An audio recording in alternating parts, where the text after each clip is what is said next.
Bismillahir Rahmanir Rahim. Ladies and gentlemen, members of the Maryland Bangladeshi community, friends and well-wishers, members of the House of Delegates, Mr. Harry Bhandari, Ms. Robin T. Lewis, Assalamu alaikum, and a very good afternoon to you all. I'm deeply honored by the Maryland Bangladeshi community initiation of Zia Rahman Way, an honorary road in the memory of my late father, President Zia Rahman.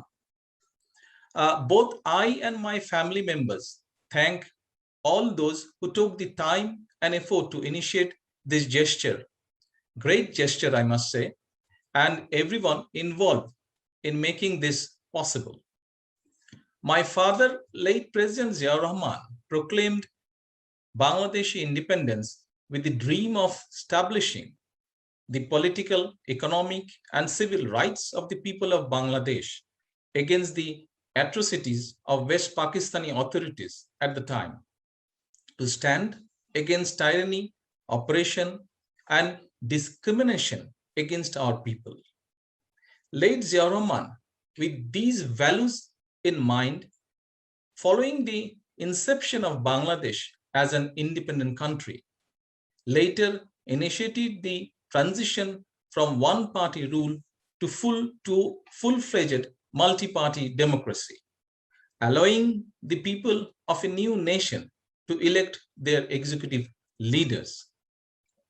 Late Zia Rahman, during his presidency, worked closely with the United States, an important development partner of Bangladesh.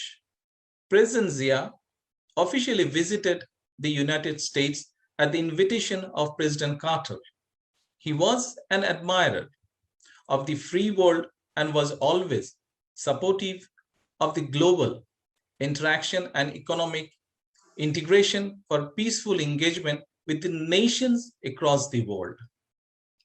It was at President Zia Rahman's initiation the textile industry took shape in Bangladesh through economic liberalization of the economy. The global markets like the US were given access to Bangladeshi garments to enter the global market.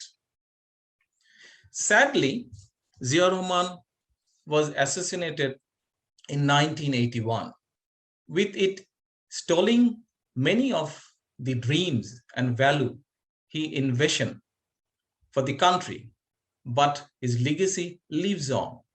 However, it is for all of us gathered here today and those watching across the globe to uphold the spirit of Zia Rahman's vision for Bangladesh and use his memory to engage in good regardless of where we are in the world.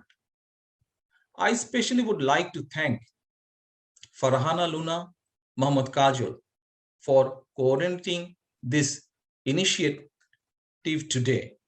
I would also like to extend my thanks to Mr. Anis Ahmed for his assistance to the Maryland Bangladeshi community and the work he does with the Bangladeshi diaspora communities. Ladies and gentlemen, dear brothers and sisters in the Bangladeshi community of Maryland, members of the House of Delegates, it has been my immense pleasure and honor to join you today for the inauguration of Zia Rahman Way. I wish you all every success for the future and hope our paths will cross again in shaping a democratic Bangladesh where people's rights prevail. I thank you all again. Assalamu alaikum.